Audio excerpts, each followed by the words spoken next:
Le Journal de la Ville, le premier magazine de l'information provinciale.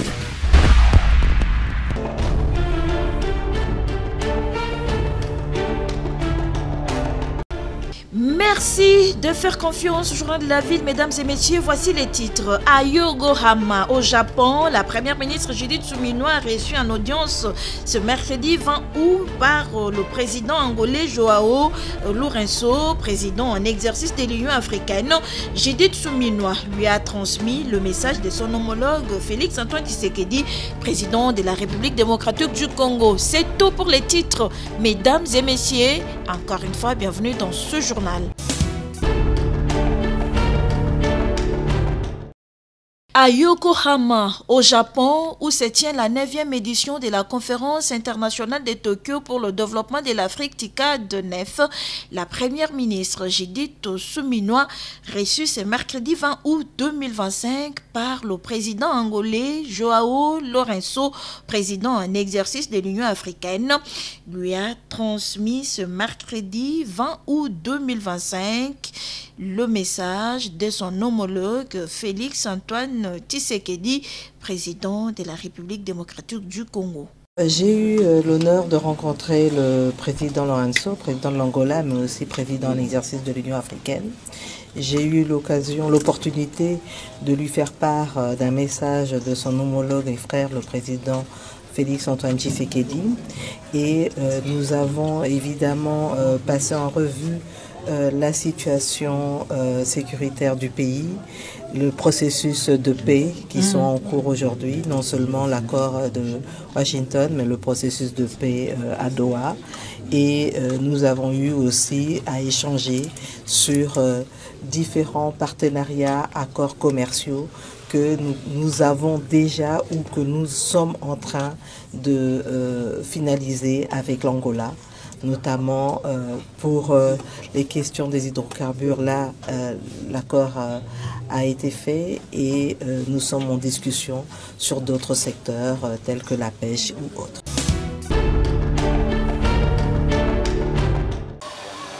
Les vice-premiers ministres, ministres des Affaires étrangères du Royaume de Belgique, Maxime Prévost, en visite officielle en République démocratique du Congo, a échangé le mardi 19 août 2025 avec les bureaux de l'Assemblée nationale après un entretien avec le président de la République Félix Antoine Tshisekedi Tshilombo le même mardi. Lors de leurs échanges, le diplomate belge a réaffirmé le soutien indéfectible de son gouvernement au processus de paix en cours, notamment celui engagé dans le cadre des discussions de Washington et Doha visant à mettre un terme au conflit persistant dans l'Est de la République démocratique du Congo. La Belgique se réjouit des initiatives qui ont pu être prises il y a quelques mois déjà par Washington, par Doha, mais reste convaincue que si l'on veut obtenir un résultat durable au niveau d'une paix effective sur le terrain, on ne doit pas uniquement externaliser le processus de pacification, mais s'assurer évidemment que les acteurs africains en sont eux-mêmes partie prenante. Nous sommes confiants, nous voulons l'être en tout cas, mais nous sommes aussi lucides et nous devons l'être, en reconnaissant aujourd'hui qu'un mois plus tard, la situation sur le terrain ne s'est pas améliorée, qu'il y a toujours la commission d'un grand nombre de violences et d'exactions, et que l'heure plaide urgemment pour que ce qui a été signé prenne corps et impacte la réalité à l'est du Congo. Maxime Prévost a souligné que l'objectif principal de sa visite est de travailler avec les institutions congolaises afin d'identifier les leviers nécessaires pour garantir les succès des pourparlers de Washington et Doha afin d'éviter qu'ils ne connaissent les mêmes sorts que les précédents processus de paix dont les accords étaient restés sans effet. De son côté, le président de l'Assemblée nationale, le professeur Vital Kamerhe, a salué le soutien de la Belgique au processus de Washington et Doha. Il a rappelé l'engagement du Parlement congolais à accompagner ces initiatives à travers une diplomatie parlementaire active destinée à mobiliser les parlements du monde entier pour soutenir la paix en RDC. Nous avons échangé sur des questions d'intérêt commun par la solidarité et les relations traditionnelles qui lient la Belgique à la République démocratique du Congo. Et il s'est intéressé, bien sûr, à savoir comment les deux processus avancent à ce moment. Et nous avons mis ensemble en exergue la question humanitaire à l'est de la République démocratique du Congo, où les gens souffrent, où les gens n'ont pas demandé que la guerre éclate dans cette partie du pays et où les services sociaux de base devaient continuer à fonctionner. Nous avons parlé de la diplomatie classique, qui est son domaine. Nous avons passé en revue les deux processus de Doha, mais nous avons tous constaté que cela n'a pas changé grand-chose sur le terrain. Donc les efforts doivent être faits et d'autres acteurs doivent être associés à cette démarche qui doit être globale. La République démocratique du Congo doit se saisir de cette question. L'Afrique au premier plan avec l'Union africaine. Et donc nous devons résoudre cette question de façon globale dans l'intérêt de tout le monde, de la République démocratique du Congo, du Rwanda et surtout de la population congolaise qui est la première victime de cette guerre. Pour cela, nous comptons sur la diplomatie agissante du vice-premier ministre Prévost pour plaider auprès de l'Union européenne et du gouvernement belge pour qu'une aide humanitaire consistante soit envisagée pour ces populations qui souffrent. Il a réaffirmé la volonté du Parlement de soutenir le gouvernement dans toutes les initiatives visant à ramener la quiétude et la stabilité au sein de la population congolaise.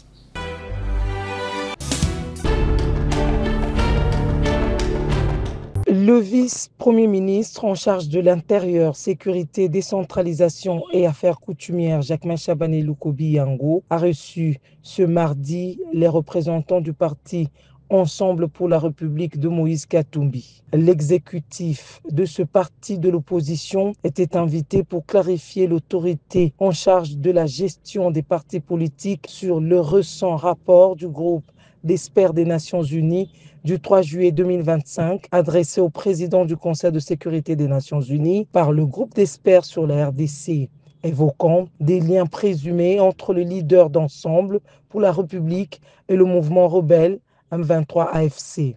Face à cette situation, les cadres du parti de Moïse Katumbi ont rejeté toute implication, affirmant n'avoir pas eu connaissance au préalable de ce rapport qui, du moins, a été rendu public. Nous disons, laissons-nous le temps de pouvoir vérifier toutes les choses. Parce qu'il peut être vrai qu'un rapport ait circulé, mais la personne qui est mise en cause a un droit de réponse. La personne qui est mise en cause peut dire, écoutez, ça c'est tout simplement de blabla. Donc nous pensons qu'il y a lieu pour que nous soyons tous sur la même longueur d'onde, que la partie qui accuse et que nous qui sommes accusés, nous ayons notre droit de réponse. Et là, c'est la personne qui est accusée qui peut nous clarifier. Ce rapport des experts onusiens cite explicitement l'ancien gouverneur du Katanga parmi les personnalités soupçonnées d'entretenir les rapprochements avec les forces négatives opérant dans l'est de la République démocratique du Congo. Se disant surpris par la gravité de ces révélations, les responsables d'Ensemble pour la République ont sollicité du VPM Chabani et obtenu une échéance, le temps pour eux d'avoir des éclaircissements sur ce dossier. Comme prévu, les assises du Carrefour international d'anesthésie, réanimation et des urgences ont débuté ce lundi 18 août 2025. Cette 4e édition a eu pour thème « Quid de l'amélioration du système de santé dans mon pays, enjeux et perspectives d'avenir ». La place de l'anesthésie, réanimation et des urgences dans la régulation du système de santé dans le monde. Tout a commencé par le mot d'ouverture par le comité scientifique lu par le professeur et docteur Ite Kefefe qui a présenté les points saillants des assises. Et notre volet sera consacré au panel, atelier et table ronde sur la couverture santé universelle et la pratique de l'anesthésie-réanimation. Ce fut un honneur pour le docteur Foreman Mabala, coordonnateur du CIARU, qui a remercié le chef de l'État pour la mise en place de la couverture santé universelle. Ce patronage mérité du chef de l'État à ses assises témoigne de sa ferme conviction, postulant que la santé est source de progrès et de développement dans un pays. Fort de cette conviction qu'accompagne Madame la Première ministre Judith Suminwa, chef du gouvernement, et son Excellence, Dr Roger Samuel Kamba Boulanda, nous sommes convaincus que l'issue d'un tel colloque, riche en panels d'expertise venus d'ici et d'ailleurs, contribuera à la fois à l'enracinement de ces projets et à l'amélioration des conditions de vie de nos communautés de base. L'innovation pour cette édition, c'est l'atelier pratique qui sera organisé au deuxième jour des assises, cette fois à l'hôpital Jason Sendwe à Renchéri. Nous avons souhaité que cette édition mette en avant des volets majeurs. Primo, un temps réflexif orienté vers l'analyse critique de nos systèmes de santé en contexte de crise. Secondo, un temps pratique grâce à la mobilisation des infrastructures rénovées de l'hôpital public de référence tertiaire Jason Sendwe, désormais doté d'un plateau technique moderne. Il portera notamment sur les ateliers, des simulations, des formations certifiantes, entre autres des BLS, les Basic Life Support, des ACLS ainsi que les PALS. Représentant le recteur de l'université de Lubumbashi, empêché, le professeur Jean-Marie Dikanga Kazadi, secrétaire général académique, a salué la tenue de ce haut lieu d'échange entre les spécialistes et scientifiques venus de tous bords. Je voudrais avant toute chose, et au nom de monsieur le recteur de l'université de Lubumbashi, saluer avec chacun des participants ce nouveau rendez-vous du Carrefour international d'anesthésie, réanimation et des urgences.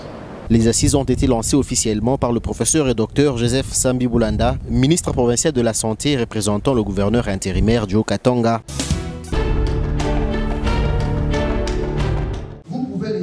Participation politique des femmes dans les postes de prise de décision. Le cadre permanent des concertations de la femme congolaise CAFCO remet aux partis politiques de l'RDC un acte d'engagement pour qu'aux prochaines élections, ils alignent massivement les femmes sur leur liste des candidats politiques. La remise de cet acte d'engagement a eu lieu ce mardi 19 août 2025 à Kinshasa dans la salle Monseigneur Marini, cathédrale du centenaire, lors de la présentation par le CAFCO des résultats de sa double mission de monitoring enquête menée sur la responsabilisation des femmes par les partis politiques, la représentativité des femmes dans des institutions et autres instances du pouvoir. Les femmes candidates aux élections de 2023-2024 en RDC disent avoir subi des discriminations et représailles sur terrain. Leur témoignage dans la salle. J'ai postulé 2 fois. Et les élections de 2023, c'était vraiment catastrophique. Et cela ne me donne même pas le coup. Quand bien même que je suis président de la Ligue des femmes, commençons d'abord à mener les plaidoiries auprès des décideurs, auprès de nos présidents des partis politiques, afin d'augmenter les taux de pourcentage des membres de postes de prise de décision. Parmi les raisons qui m'ont poussé de postuler, c'est les raisons d'abord sécuritaires. Et les raisons liées à la discrimination de la femme. Quand je vis ma maman, mes soeurs, mes cousines, mes voisines, mes collègues souffrir à cause de cette guerre, je me suis dit, mais qu'est-ce que moi je peux faire? Et ces résultats des monitoring enquêtes obtenus sont désormais inutiles. Un soubassement qui donne de la voix au CAFCO de mener des actions de plaidoyer à tous les niveaux grâce à Lula Amba, directrice exécutive du cadre permanent des concertations de la femme congolaise. Nous avons décidé de faire ce monitoring en complément d'un premier monitoring qui était fait sur les difficultés que les femmes ont rencontré dans les joutes électorales de 2023 qui ont fait qu'elles ne se sont pas retrouvées suffisamment nombreuses à être élues. Pour nous, le travail ne s'est pas arrêté là-bas. Nous sommes en train d'aller vers les échéances de 2028. Et nous continuons notre travail de sensibilisation, de plaidoyer. Ce monitoring est pour nous l'occasion d'avoir en main un outil de plaidoyer. Cet outil nous donne aussi la possibilité de commencer à travailler pour les échéances à venir, 2028, pour que nous puissions influencer déjà la question des réformes électorales. C'est avec l'appui d'Open Society OSA que cette présentation du rapport monitoring est organisée à ce jour par le CAFCO.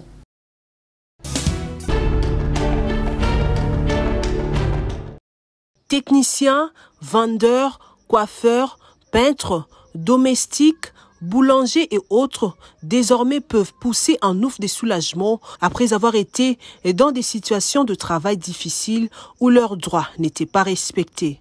Aujourd'hui, grâce à la Chambre nationale de métiers, une structure regroupant tous les corps de métier pour le valoriser, le protéger sur les plans juridiques et judiciaires, aussi les former, les financer afin de les accompagner sur les marchés de l'emploi est mis en place. Plus question de travailler dans l'informel. Le lancement officiel de cette organisation non gouvernementale dénommée la Chambre nationale des commerces a eu lieu le week-end dernier à Ngalema, au siège national, par son initiateur Timothée Diakwaku. Dans un temps qu'on réfléchit, mingi après avoir tourné mingi na libanda mboka, et comment na République démocratique du Congo, bato métier baza négligé. Nde Monique et Sali Kengana Sala ou Sali Chambre nationale du métier, ou tozo regrouper tout le monde ou à Sala Gamusala métier. To yebi ke métier libanda bamboka bato tomba bipo na métier. Mais pas na biso métier na biso baboma ngo banda kala. Yango mona tozo dépendre kaka na babiloko zo utalibanda. Mais biso moko lokola ba congolais toza capable ya kosala musala na biso. Yango mona na chambre ya nationale du métier tozo valoriser métier. O biso ba yebisa biso donc tozo tanga soki mona koki classe te boke etike na garage. Pe bo yebi ke bata métier bo tikala na langage moko bazala ka sérieuxté. Bata métier bazala ka protéger te na mboka na biso Congo. Sko biso to eko vanda na bandeko tolobi non na makambo. Koyoka vision ya chef de l'État na ndenga lingi mboka ni Congo makamususu ya yebi yango te mezo sale masese. Sko biso to sangani na bato métier toloba non na makambo. Yango moni na kati ya chambre du métier oyo tozali na secteur judiciaire au maître aza pembe na biso pona baka oyo bakangaka batu illégal na ngambu koto oyo toza pe na ndeko na biso ya banque peza pe moko ya ba difficulté oyo bato métier toza nango o remarquer 99% bato métier baza na compte bancaire te mais gloire à Dieu na ba partenaire na biso First Bank bandimi ba faciliter bango na ba carte bancaire na ba compte bancaire pe na ba crédit boye ba ketoye to valoriser métier oyo zanango. En partenariat avec la First Bank qui est là pour éduquer les artisans à l'épargne et au financement de leurs projets dans le cadre de sa mission d'accompagner le petit peuple. Il n'y a pas de sot métiers, il n'y a que des sots gens, dit-on. Ensemble, luttons pour la valorisation de votre métier, engagez-vous pour les succès communs. Ceci avec l'appui de la Chambre nationale de métiers.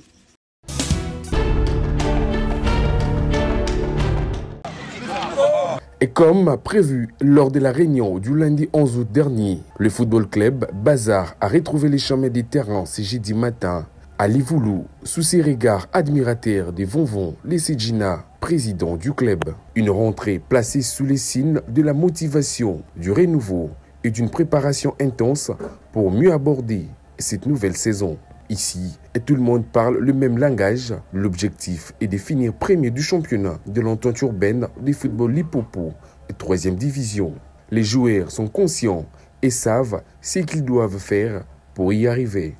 Bon, le quoi, tu as vraiment parlé, rythme et qui vraiment mais au fur et à mesure, tu as entraînement, rythme, matamale, jusqu'à ce que tu retrouves rythme et le colloque dans le match local, tant tu as préparation physique. Bon, objectif, c'est que tu as un titre pour ton équipe dans la 2e division. Premièrement, on peut s'amercier par président pour la geste, il y a une équipe matériel. Le Lenga promettait mais tout le monde a vraiment que le Lenga le baki. Merci sur la staff technique pour Bazana toujours pour nous soutenir biso pour avancer. Côté staff dirigeant, c'est dit prêt à mettre les batteries en marche pour que Bazar puisse atteindre ses objectifs de la saison. Telmeda début, joueur Bazoyaka. Donc j'espère qu'il est vraiment bien ma case. Tout au bêta de Américain. Avec foi, joueur, volonté, entraînement, et ça, là, je titre. Donc, tu as titre. Bon, on a remercié le président, le comité, pour soutenir Bisso, physiquement, financièrement. Donc on a remercié Bango.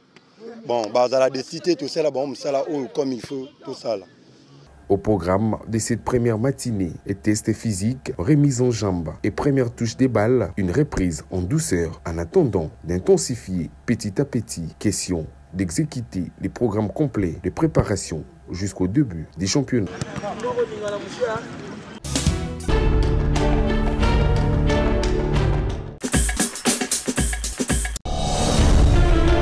Nous sommes arrivés à la fin de ce journal de la ville. Mesdames et messieurs, merci de l'avoir suivi. Le prochain rendez-vous est fixé pour ce jeudi. Et d'ici là, portez-vous bien.